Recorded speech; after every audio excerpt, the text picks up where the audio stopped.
ಓಂ ನಮೋ ವಾಲ್ಮೀಕಿಯೇ. ನಮಸ್ಕಾರ ಬಂಧುಗಳೇ. ನಾನು ನಿವೃತ್ತ ಪ್ರಾಧ್ಯಾಪಕ ಡಾಕ್ಟರ್ ಅರ್ಜುನ್ ಪಂಗನ್ನವರ್. ಹೇ ಸೀತಾರಾಮ್ ವಾಹಿನಿಯ ವಾಲ್ಮೀಕಿ ರಾಮಾಯಣ ಅಂದು ಇಂದು ಚಿಂತನ ಕಾರ್ಯಕ್ರಮದ 420ನೇ ಸಂಚಿಕೆಗೆ ತಮ್ಮೆಲ್ಲರಿಗೂ ಸ್ವಾಗತ. ಹಿಂದಿನ ಸಂಚಿಕೆಯಲ್ಲಿ ರಾಮನ ಬಾನೇಟು ತಿಂದು ಪ್ರಾಣ ಬಿಡುತ್ತಿರುವ ವಾಲಿ ಸುದ್ದಿ ಕೇಳುತ್ತಲೇ ತಾರ ತನ್ನ ಮಗನಾದ ಅಂಗದನನ್ನು ಕರ್ಕೊಂಡು ವಾಲಿ ಬಿದ್ದ ಜಾಗಕ್ಕೆ ಕೂಡಿ ಬರ್ತಿರ್ತಾಳೆ. ಅದೇ ಸಮಯದಲ್ಲಿ ವಾನರರು ಹೆದರ್ಕೊಂಡು ಅತ್ತ ಇತ್ತ ಓಡಾಡ್ತಿರ್ತಾಳೆ. ಅವಳು ಅವ್ರನ್ನ ಕೇಳ್ತಾರೆ, ಯಾಕೆ ಇಷ್ಟ್ಯಾಕೆ ಹೆವಿ ಈ ಥರ ಆಗಿರಿ, ಯಾಕೆ ಅಂಜಿರಿ, ಯಾಕೆ ಓಡಾಡ್ತಾರೆ ಅಂತ ಕೇಳಿದಾಗ ಅವ್ರು ಹೇಳ್ತಾರೆ, ಇಲ್ಲ ಅಲ್ಲಿ ನಮ್ಮ ರಾಜನ ಹತ್ಯೆ ಆಯಿತು, ಇನ್ನು ಕಿಷ್ಕಿಂಧದ ಮೇಲೆ ಏನಾಗ್ತಿದೆ, ಆಕ್ರಮಣ ಆಗ್ತಿದೆ. ವಾಲಿನೂ ತನ್ನ ಮಂದಿನ ತೊಗೊಂಡ್ಬಂದು ಆಕ್ರಮಣ ಮಾಡೋದು, ಇಲ್ಲಾಂದ್ರೆ ಅಲ್ಲಿ ಜನ ಅದೃಷ್ಟ ಜನ ಈ ಪರಸ್ತ್ರೀ ಮತ್ತು ಪರಧನದ ಮೇಗೇನು ಹೊಂಚು ಹಾಕೊಂಡು ಕೊಟ್ಟಿರ್ತಾರೆ.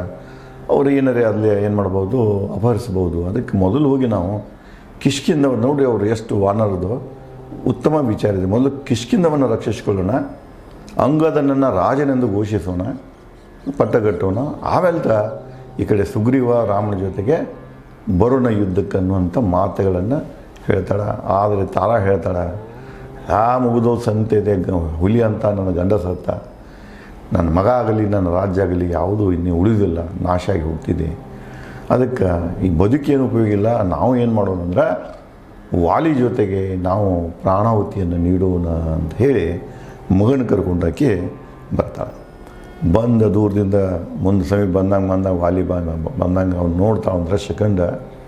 ಇಲ್ಲಿ ನೋಡಿ, ವಾಲ್ಮೀಕಿಯವರು ಪುನಃ ಅಲಂಕಾರವನ್ನು ಯಾವ ರೀತಿಯಾಗಿ ಬೆಳೆಸ್ಯಾರ, ಯಾವ ರೀತಿ ಕೇಳುಗನಿಗೆ ಮನವರಿಕೆ ಆಗಬೇಕು, ವಿಷಯದ ಮನವರಿಕೆ ಆಗಬೇಕು ಅನ್ನುವಂಥ ಉದ್ದೇಶದಿಂದ, ಮಹದ್ ಉದ್ದೇಶದಿಂದ ವಾಲ್ಮೀಕಿಯವರು ಇಲ್ಲಿ ಅಲಂಕಾರದ ಬಳಕೆಯನ್ನು ಎಷ್ಟು ಅಚ್ಚುಕಟ್ಟಾಗಿ ಮಾಡ್ಯಾರ, ಎಷ್ಟು ಪರಿಣಾಮಕಾರಿಯಾಗಿ ಮಾಡ್ಯಾರ ಅನ್ನೋದನ್ನು ಇಲ್ಲಿ ನೋಡೋಕೆ ಸಿಗ್ತಿದೆ. ಮುಂದುವರಿಸಿ, ಮಾಯಾವಿ ದುಂದುಬಿ ಮರಳದ ಲೋಕಕ್ಕೆ ಕಳಿಸಿದ. ನೋಡಿ ಇಲ್ಲಿ ಹೆಂಗೆ ಹೇಳ್ತಾರೆ, ಮಾಯಾವಿ ಮತ್ತು ದುಂದುಬಿ ಮಹಾಪರಾಕ್ರಮಿಗಳು, ಅವರನ್ನು ಯಮಲೋಕಕ್ಕೆ ಕಳಿಸಿದಂಥ ನನ್ನ ಗಂಡ ವಾಲಿ, ಅವರಿಬ್ಬರಿಗಿಂತ ಶೂರನ ಕೊಂದಂಥ ನನ್ನ ಗಂಡ ಶೂರ ವಾಲಿ ಇವತ್ತು ಅವನು ಯಮಲೋಕಕ್ಕೆ ಯಾತ್ರೆ ನಡೆಸಿದಾನೆ. ಯಾರೇ ಎಷ್ಟೇ ಮಹಾಪರಾಕ್ರಮಿಗಳು ಆದರೂ ಕೂಡ ಇದೇನಿದಪ್ಪ ಅಂದ್ರೆ ಇನ್ನೊಬ್ಬನಿಂದ ಯುದ್ಧಗಳಲ್ಲಿ ಸಾವು ಕಟ್ಟಿಟ್ಟ ವೃತ್ತಿ. ಅದಕ್ಕೆ ಇಲ್ಲಿ ಭೂಮಿ ಮ್ಯಾಗ ಸಂತರು ಹೇಳ್ತಾರೆ, ಇಲ್ಲಿ ಸದ್ಗುಣಿಯೋ ದುರ್ಗುಣಿಯೋ ಕೊನೆ ಹಂತ ಯಾವುದಪ್ಪ ಅಂದ್ರೆ ಸಾವು. ಸಾವು ಒಂದು ಸಮೀಕರಣದ ಸಮಗೊಳಿಸುವ ಸಮೀಕರಣ. ಅದಕ್ಕಿಲ್ಲಿ ಯಾವ ರೀತಿಯಾಗಿ ವಾಲಿ ಅವರಿಬ್ಬರನ್ನು ಕೊಂದಿದ್ದ, ಅದೇ ರೀತಿಯಾಗಿ ವಾಲಿನ ರಾಮ ಕೊಂದ ಅಂತ ಹೇಳ್ತಾ ತನ್ನ ಅಳಲನ್ನು ತೋಡ್ಲಿಕ್ಕೆ ಶುರು ಮಾಡ್ತಾಳೆ. ಇಲ್ಲಿ ಇನ್ನೊಂದು ಬರ್ತಿದೆ, ಪ್ರಲಾಪ ಅಂತ ಕರಿತೇವೆ. ಅಂದರೆ ತಮ್ಮ ದುಃಖವನ್ನು, ಮನಸ್ಸಿಗೆ ಆಗುವಂಥ ನೋವನ್ನು ತೋಡಿಕೊಳ್ಳುವುದು. ಮತ್ತು ಯಾರ ಮುಂದೆ ಕೂತು ಅಳ್ತಿರ್ತಾರಲ್ಲ ಅವರ ಒಳೆಗುಣಗಳನ್ನು, ಯಾರು ವೈರಿಗಳಿರ್ತಾರೆ, ಯಾರು ಅವನಿಗೆ ಹಾನಿ ಮಾಡಿರ್ತಾರೆ, ಅವರ ಕೆಟ್ಟಗಳನ್ನು ಸಹಿತ ಅಲ್ಲಿ ಹೇಳ್ತಿರ್ತಾರೆ. ಈ ಪ್ರಲಾಪ ನಾವು ಸಾಮಾನ್ಯವಾಗಿ ಮಹಾಕಾವ್ಯಗಳಲ್ಲಿ, ಇತ್ತೀಚಿನ ಕಾವ್ಯದಾಗೂ ಅದಾವು. ಚಂದ್ರಮತಿ ಪ್ರಲಾಪ ಅಂತ ಮುಪ್ಪಿನ ಷಡಕ್ಷರದ ರಾಜಶೇಖರ ವಿಳಾಸದಲ್ಲಿ ಚಂದ್ರಮತಿ ಪ್ರಲಾಪ ಅಂತ ಬರ್ತಿದೆ. ದ್ರೌಪದಿ ಪ್ರಲಾಪ ಬರ್ತಿದೆ. ಪ್ರಲಾಪ ಅಂದರೆ ದುಃಖವನ್ನು ತೋಡಿಕೊಳ್ಳೋದು. ಅದಕ್ಕೆ ಇಲ್ಲಿ ಗಂಡ ಸಾಯುವುದನ್ನು ನೋಡ್ಕೊಂತು ನೋಡಿ ತಾರಾಳು ಇಲ್ಲಿ ತನ್ನ ದುಃಖವನ್ನು ತೋಡ್ಕೊಳ್ಳೋಕ್ಕೆ ಶುರು ಮಾಡ್ತಾಳೆ. ಕಾರ್ಮೋಡಗಳಂತೆ ಅಬ್ಬರಿಸುವ ತನ್ನ ಪತಿ, ನೋಡು ತನ್ನ ಪತಿನ ಯಾವುದಕ್ಕೆ ಹೋಲಿಸ್ತಾಳೆ, ಕಾರ್ಮೋಡಗಳಿಗೆ ಅಬ್ಬರಿಸುವಂತಹ. ತಮ್ಗೆ ಗೊತ್ತಿದೆ, ಮಳೆಗಾಲ ಪೂರ್ವದಲ್ಲಿ ಅಡಮಳೆ ಅಂತ ಹೇಳ್ತೇವೆ ನಾವು. ಅಡಮಳೆ ಏನು ಶುರು ಆಗ್ತಿತ್ತು, ಅಡಮಳೆಯಾಗ ಸಿಕ್ಕಾಪಟ್ಟೆ ಗರ್ಜನೆ, ಕಪ್ಪು ಮೋಡ ಇರ್ತಾವೆ. ಗರ್ಜನೆ ಅಂದರೆ ಮಿಂಚು ಮತ್ತು ಗುಡುಗು ಮಿಂಚು ಮಿಶ್ರಿತ ಕಾರ್ಮೋಡಗಳು, ಮೋಡಗಳು ಭಯಾನಕ ಇರ್ತಾವೆ, ಭಯವನ್ನು ಸೃಷ್ಟಿ ಮಾಡಿರ್ತಾವೆ. ಪ್ರತಿಯೊಂದು ಪ್ರಾಣಿಗಳಲ್ಲಿಯೂ ಕೂಡ ಈ ದೈತ ಕಪ್ಪು ಮೋಡ, ಗರ್ಜಿಸುವಂಥ ಮೋಡಗಳು ಭಯವನ್ನು ಹುಟ್ಟಿಸ್ತಾವೆ. ಏನಾಗ್ತದೆ ಏನಪ್ಪ ಅಂತೇಳಿ ಈಗಂತ ನೋಡ್ತಾ ಇದ್ದೀವಿ. ಮೋಡ ಒಡೆದು ಬಿತ್ತಂದ್ರೆ ಮಹಾಪೂರ ಕಿತ್ಕೊಂಡು ಹೋಗಿದ್ದು, ಊರು ಗುಡ್ಡು ಯಾರನ್ನೂ ನೋಡೋಂಗಿಲ್ಲ, ಅದು ಕಿತ್ಕೊಂಡು ಹೋಗಿಬಿಡ್ತಿದೆ. ಅದಕ್ಕೆ ಹೆದರ್ತದ ಜನ ಅಂಥವು ಮೋಡಗಳನ್ನು ನೋಡಿ. ಇಂತಹ ಮೋಡಗಳಂತವ ಯಾರಪ್ಪ ಅಂದರೆ ಆಕಿ ಗಂಡ ವಾಲಿ. ವಾಲಿ ಗರ್ಜಿಸುವ ಕಾರ್ಮೋಡಗಳಿಗೆ ಹೋಲಿಸಲಿಕ್ಕೆ ನನ್ನ ಪತಿ ಅಂಥವ ನೆನಸಮನಾದ ಪರ್ವತದಂತೆ ಕಂಡು ಎಷ್ಟು ಚಂದ ಹೇಳ್ತಾನೆ. ಅಲ್ಲಿ ಕಾರ್ಮೋಡಿಗೆ ಹೋಲಿಸ್ತಾನೆ. ಇಲ್ಲಿ ಹೆಂಗೆ ಬಿದ್ದಾನಪ್ಪ ಅಂದ್ರೆ ಹೊಡೆತ ತಿಂದು ಇವು ಭೂಕಂಪ ಆದ ನಂತರ ಯಾವುದೋ ಇದರಿಂದಾಗಿ ಪರ್ವತ ನೆಲಕ್ಕೆ ಬಿದ್ದಿರ್ತದೆ. ಅವೀಗ ನೆಲಕ್ಕೆ ಬಿದ್ದ ಪರ್ವತದಂತೆ ಕಾಣ್ತಾ ಇದ್ದಾನೆ. ಒಂದು ಕಡೆಗೆ ಗಂಡ ಕಾರ್ಮೋಡದಂತೆ ಇದ್ದಂತ ಹೇಳ್ತಾಳೆ, ಕಾರ್ಮೋಡದ ರೂಪದಲ್ಲಿ ಕಾಣ್ತಾಳೆ. ಇನ್ನೊಂದು ಕಡೆ ಅದೇ ಗಂಡ ನನ್ನ ನೆಲಕ್ಕೆ ಬಿದ್ದ ಅಸಹಾಯಕ ಪರ್ವತದಂತೆ ಕಾಣ್ತಾಳೆ. ಸರ್ವರಿಂದ ಪೂಜಿತ ಸದಾ ಧ್ವಜದಂತೆ ಹಾರಾಡುವ ವಾಲಿ. ಸರ್ವ ಪೂಜಿತ ವಾಲಿ. ಎಲ್ಲರೂ ಅವನನ್ನು ಪೂಜೆ ಮಾಡ್ತಿದ್ರು, ಅವನ ಭಕ್ತರಾಗಿದ್ದರು, ಎಲ್ಲ ಅವನನ್ನು ಮೆಚ್ತಿದ್ರು. ಅಂಥ ವಾಲಿ ಸದ್ಗುಣಿ. ಒಂದೊಂದು ಸಲ ಭೂಮಿದ ಅದೇ ಹೇಳ್ತಾರನ್ರು ವಾಲ್ಮೀಕಿಯವ್ರು ಹೇಳ್ತಾರೆ, ಇದೆಲ್ಲ ಏನಪ್ಪ ಅಂದರೆ ದೈವದಾಟ. ಕೆಟ್ಟದವನಿಗೆ ಒಳ್ಳೆ ಸಾವು ಬರ್ಬೋದು, ಒಳ್ಳೆಯದವನಿಗೆ ಬಹಳ ಹೀನಾಯ ಸಾವು ಬರ್ಬೋದು. ಅದಕ್ಕೂ ನಾವು ಮಾಡುವಂಥ ಕರ್ಮಗಳಿಗೂ ಏನೂ ಸಂಬಂಧ ಇಲ್ಲ. ಇವು ಭಾಳ ಅತ್ಯಾಚಾರ ಮಾಡಿದಾನ, ಇವನು ಕೆಟ್ಟ ಸಾವನ್ನ ಹೊಂತಾನೋ ಹೇಳಕ್ಕೆ ಬರೋದು. ಕೆಟ್ಟ ಸಾವನ್ನು ಹೊಂದ್ಬೋದು, ಹೊಂದದೇ ಇರ್ಬೋದು. ಇದನ್ನೆಲ್ಲ ಡಿಸೈಡ್ ಮಾಡೋದು ಯಾವುದಪ್ಪ ಅಂದ್ರೆ ದೈವ ಅನರ್ಹಿತ ಫಲ. ಅದಕ್ಕೆ ಇಲ್ಲಿ ಅವಳು ಹೇಳ್ತಾಳೆ, ಸರ್ವರಿಂದ ಪೂಜಿತ ಮನುಷ್ಯ, ಒಳ್ಳೆಯ ಮನುಷ್ಯ ನನ್ನ ಗಂಡ. ಸದಾ ಧ್ವಜದಂತೆ ಹಾಡುವ ಧ್ವಜ ಹೆಂಗೆ ನೋಡ್ರಿ, ರಾಜ್ಯದ ಮ್ಯಾಗ, ರಾಜಧಾನಿ ಮ್ಯಾಗ, ಕಿಲ್ಲೆ ಮ್ಯಾಗ ಧ್ವಜ ಹಾರಿಸಿರೋಂಥ ಧ್ವಜ ಹೆಂಗೆ ಹಾರಾಡ್ತಿರ್ತದಲ್ಲ, ಹಂಗೆ ನನ್ನ ಗಂಡ ಇದ್ದ ಹಾರಾಡುವ ವಾಲಿ.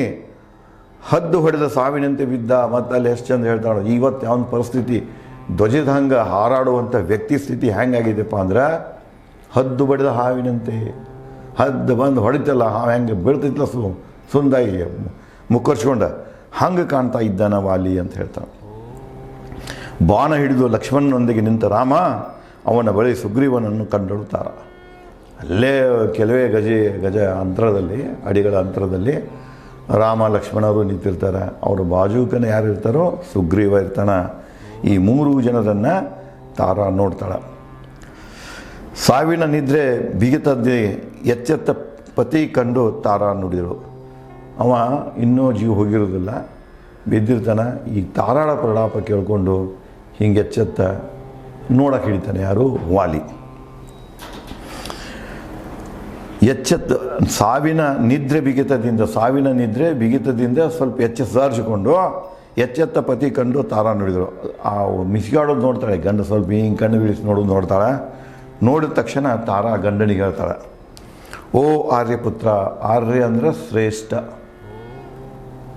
ಪರಾಕ್ರಮ. ಎಲ್ಲರಿಗೂ ಹೋಲಿಸಿ ನೋಡಿದಾಗ ಎಲ್ಲ ಪರಾಕ್ರಮಗಳನ್ನು ಹೊಂದಿದಂಥ ವ್ಯಕ್ತಿಗೆ ಆರ್ಯ ಅಂತೇಳಿ. ಸರ್ವಶ್ರೇಷ್ಠ ಗುಣಗಳಲ್ಲಿ ಒಳ್ಳೆಯ ಗುಣಗಳನ್ನು ಹೊಂದಿರಬೇಕು, ಒಳ್ಳೆಯ ವಿದ್ಯೆಯನ್ನು ಹೊಂದಿರಬೇಕು, ಎಲ್ಲದರಲ್ಲಿ ಒಳ್ಳೆತನ ಹೆಚ್ಚಿನ ಇದನ್ನೇನು ಹೊಂದಿರ್ತಾನಲ್ಲ, ಸ್ಥಾನವನ್ನು ಹೊಂದಿರ್ತಾನೋ ಅಂಥವನಿಗೆ ಆರ್ಯ ಅಂತ ಕರೀತಾರೆ. ಅಂದರೆ ಮಾನವ ಶ್ರೇಷ್ಠ, ಪುರುಷ ಶ್ರೇಷ್ಠ ಅನ್ನಕ್ಕೆ ಬರೋದಿಲ್ಲ. ಅಲ್ಲಿ ಸ್ತ್ರೀನೂ ಇರ್ತಾಳೆ, ಆಕಿ ಆರ್ಯ ಅಂತ ಹೇಳ್ತಾರೆ. ಆರ್ಯ ಅಂತ ಹೇಳಿ ಕೇಳ್ತಾರೆ. ಅಂದ್ರೆ ಉತ್ತಮ ಸ್ತ್ರೀ, ಉತ್ತಮ ಪುರುಷ. ಆಕೆ ಹೇಳ್ತಾಳೆ ಉತ್ತಮ. ಓ ಆರ್ಯಪುತ್ರ. ಇವ್ರು ತಂದಿದ್ದು ಹೇಳ್ತಾರೆ ಆರ್ಯಪುತ್ರ ಅಂದ್ರೆ ವಾಲಿ ತಂದೆ ಕೂಡ ಅವನು ಮಹಾನ ಪರಾಕ್ರಮಿ ಇರ್ತಾನೆ.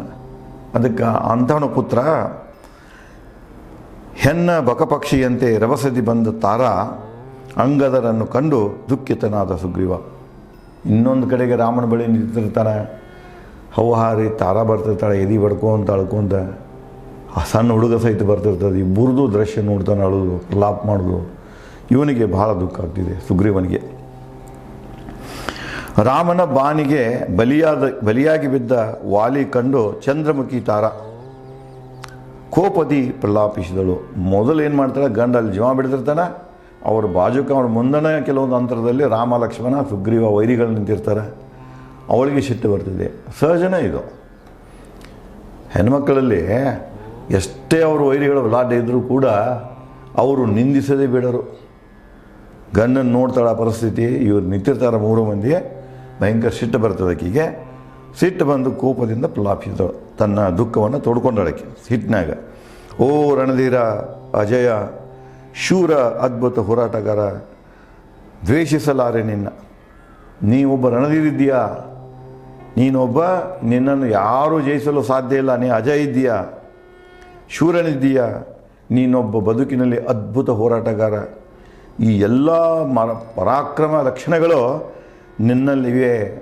ನೀ ಇವತ್ತು ರಾಮನ ಬಾಣ ಏಟ ತಿಂದು ನೀ ಸಾಯುತ್ತಿದ್ದಾಗ ನಿನ್ನನ್ನು ನಾನು ಈಗ ದ್ವೇಷಿಸಲಾರೆ, ನಿನಗೆ ನಾನು ದೂಷಿಸಲಾರೆ, ಏನೂ ಅನ್ನಂಗಿಲ್ಲ. ನಾನು ಉಪಸ್ಥಿತಿ ಅನುಪಸ್ಥಿತಿಯಲ್ಲಿ ನಾನೆಂದು ನಿನ್ನ ಬಗ್ಗೆ ಒಳ್ಳೆಯದು, ನಿನ್ನ ಬಗ್ಗೆ ಕೆಟ್ಟದ್ದನ್ನು ನಾನು ಯಾವಾಗೂ ಮಾತಾಡಿಲ್ಲ. ನೀನು ಜೀವಂತ ಇದ್ದಾಗೂ ಮಾತಾಡಿಲ್ಲ, ಈಗ ನೀನು ಸಾಯ್ತಾ ಇದೆಯಾ ಈಗೂ ಮಾತಾಡೋದಿಲ್ಲ. ನಿನ್ನ ಬಗ್ಗೆ ಒಂದು ಕೆಟ್ಟ ಶಬ್ದವನ್ನು ನಾನು ಬೆಳೆಸೋದಿಲ್ಲ ಅಂತ ಹೇಳ್ತಾರೆ. ನನ್ನೊಂದಿಗೆ ಮಾತಾಡು ಅಂಥೇಳಿ ಗಂಡನಿಗೆ ಹೆಂಗೆ ನೋಡ್ರಿ, ಹೆಣ್ಮಕ್ಳು ಗಂಡ ಸತ್ಯನಕ್ಕೆ ಸಹಿತ ಅವರು ಮಾತಾಡ್ಸಿರ್ತಾರೆ. ಏಳು ಎದ್ದೇಳು, ದಿವಸ ಇಷ್ಟು ಮಾತಾಡ್ತಿದ್ದಿ, ಇವತ್ತು ಯಾಕೆ ಮಾತಾಡ್ತಾ ಇಲ್ಲ, ಕರಿತಿದ್ದಿ, ಇವತ್ತು ಯಾಕೆ ಕರಿತಾ ಇಲ್ಲ, ಫುಲ್ ದುಃಖ ತೊಡ್ಕೊತಿರ್ತಾರೆ. ಹಂಗೆ ಇಲ್ಲಿ ಇವಳು ಹೇಳ್ತಾಳೆ, ನನ್ನ ಜೀವನದ ದುಃಖ ಯಾವಾಗೂ ನಿನ್ನನ್ನು ನಾನು ದ್ವೇಷಿಸಿಲ್ಲ, ಈಗೂ ದ್ವೇಷಿಸೋದಿಲ್ಲ ನಾನು, ಅದಕ್ಕೆ ನನ್ನ ಕೂಡ ಮಾತಾಡು ಅಂಥೇಳಿ ತಾರಾ ವಾಲಿಗೆ ಕೇಳ್ತಾಳೆ. ಎದ್ದೇಳು ವಾನರ ಅಗ್ರಣೆ, ವಾನರರ ಹುಲಿಯೇ ಎದ್ದೇಳು ಅಂತ ಹೇಳ್ತಾಳೆ.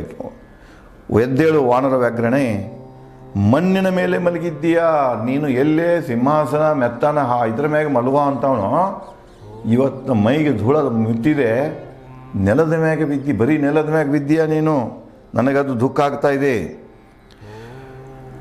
ಮಲಗಿದ್ದು ಯೋಗ್ಯವಲ್ಲ ನಿನಗೆ, ಈ ರೀತಿಯಾಗಿ ಭೂಮಿ ಮ್ಯಾಗ ಧೂಳಾಗಿ ಬೆಳೆದು, ಮಣ್ಣಿನ ಧೂಳದಾಗ ಬೆಳೆದು ನನಗೆ ಯೋಗ್ಯ ಅನಿಸೋಲ್ಲ ನೀನು, ನಿನ್ನಂಥ ಮಹಾಪರಾಕ್ರಮಿ. ಶ್ರೇಷ್ಠ ಶಯನದ ಮೇಲೆ ಮಲಗಿಕೋ, ನಿಂದೇನು ರಾಜ್ಯದ ಒಬ್ಬ ರಾಜ್ಯ ಮಲಗಬೇಕಾದಂಥ ಒಂದು ಏನು ಹಾಸಿಗೆ ಇದೆ, ಅಂತಹ ಹಾಸಿಗೆ ಮೇಲೆ ಮಲಗಿಕೋ, ಇವನ್ನೆಲ್ಲ ಯಾಕೆ ಮಲ್ಕೊಂಡೆ ಅಂತ ಕೇಳ್ತಾಳೆ. ನನ್ನ ತೊರೆದು ಭೂಮಾತೆ ಅಪ್ಪಿಕೊಂಡಿರುವೆ. ನೋಡಿ ವಾಲ್ಮೀಕಿ ಕವನದಲ್ಲಿ ಏನು ಒಂದು ಶ್ರೀಮಂತಿಕೆ ಇದೆ. ನೀನು ನನ್ನ ಬಿಟ್ಟು ಹೊಂಟಿಯ, ಯಾಕೆ ಹೊಂಟಿದೆ ಅಂದರೆ ನಿನ್ನ ತಾಯಿಯಾದಂಥ ಭೂಮಿಯನ್ನೇ ನೀನು ಅಪ್ಕೊಳ್ತಾ ಇದ್ದೀಯ, ನನ್ನ ಬಿಟ್ಟು ಭೂಮಾತೆನ ಅಪ್ಕೊಳಕ್ಕೆ ಹೊಂಟಿದ್ದಿಲ್ಲ ಅಂಥೇಳಿ ತಾರಾ ದುಃಖಿಸ್ತಾಳೆ.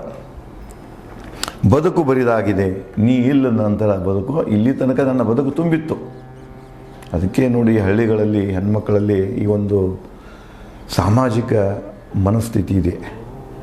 ಬದುಕಿಗೆ, ಹೆಣ್ಣಿನ ಬದುಕಿಗೆ, ವಿವಾಹಿತ ಹೆಣ್ಣಿನ ಬದುಕಿಗೆ ಗಂಡನೇ ಸರ್ವಸ್ಸು. ಎಲ್ಲಿ ತನಕ ಗಂಡು ಜೀವಂತವಾಗಿರ್ತಾನೆ ಆಕೆ ಬದುಕು ತುಂಬಿರ್ತದೆ. ಯಾವಾಗ ಗಂಡ ಸಾವಿನಿಂದ ಅಗಲ್ತಾನೆ ಆವಾಗ ಆಕೆ ಬದುಕು ಬರಿದಾಗ್ತಿದೆ, ಅಸುರಕ್ಷತೆ ಕಾಡ್ತಿದೆ. ಸಮಾಜ ಗಂಡಿರೋ ತನಕ ಇದೇ ಸಮಾಜ ಅವಳಿಗೆ ಸುರಕ್ಷತೆ ಕೊಡ್ತಿರ್ತದೆ. ಗಂಡು ತೀರ್ಕೊಂಡ ನಂತರ ಅದೇ ಸಮಾಜ ಅವಳಿಗೆ ಸುರಕ್ಷತೆಯನ್ನು ಕೊಡುವ ಗ್ಯಾರಂಟಿ ಕೊಡುವುದಿಲ್ಲ. ನೋಡಿ ಹೇಗಿದೆ ಲೋಕದ ರೂಢಿ, ಲೋಕದ ವ್ಯವಹಾರ. ಅದನ್ನೇ ಮುಂದುವರ್ಸಿ ಹೇಳ್ತಾಳೆ, ಬದುಕು ಬರಿದಾಗಿದೆ, ಮಾತೆಗೆ ಆನಂದವಾಗಿದೆ. ನೀನು ನನ್ನ ಬಿಟ್ಟ ಭೂಮಾತೆಯನ್ನು ಅಪ್ಕೊಂಡು ನನಗೆ ದುಃಖ ಆಗಿದೆ, ನೀ ಬಿಟ್ಟು ಹೋದಕೊಂಡು ನಾ ಬರಿದಾದೆ.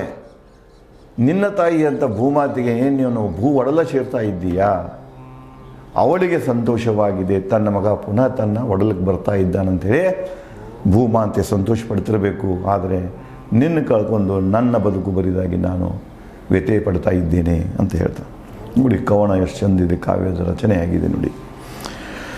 ಮುಂದುವರೆದು, ಕಿಷ್ಕಿಂದ ತೊರೆದು ನೀ ಪರಲೋಕದಲ್ಲೂ ನಿರ್ಮಿಸುವೆ ಹೊಸ ಕಲ್ಯಾಣ ಕಿಷ್ಕಿಂದ. ಕಲ್ಯಾಣ ಕಿಷ್ಕಿಂದ ಅನ್ನೋದು ಆವಾಗನೇ ಬಂದಿದ್ದರು, ಕಲ್ಯಾಣ ರಾಜ್ಯ. ಈಗ ನೀವೆಲ್ಲ ಈ ಹೈದರಾಬಾದ್ ಕರ್ನಾಟಕ, ಕಲ್ಯಾಣ ಕರ್ನಾಟಕ ಅಂತ ನೀವು ಹೇಳ್ತಾ ಇದ್ದೀರಿ.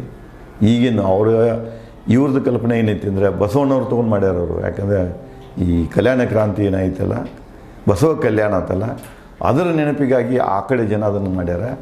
ಬಟ್ ಇದೂ ಕೂಡ ಕಿಷ್ಕಿಂದ ಕೂಡ ಅದೇ ಜಾಗದಲ್ಲಿ ಬರ್ತಿದೆ. ಇದು ಇವತ್ತಿನ ಹೈದರಾಬಾದ್ ಕರ್ನಾಟಕದಲ್ಲಿ ಬರ್ತಿದೆ. ಅದಕ್ಕೆ ಇಲ್ಲಿ ಏನಾಗ್ತಿದೆ ಅಂದರೆ ಕಲ್ಯಾಣ ಕಿಷ್ಕಿಂದನೂ ಹಾಗೂ ವೆಲ್ಫೇರ್ ಸ್ಟೇಟ್ ಇತ್ತದು ಕಿಷ್ಕಿಂದ.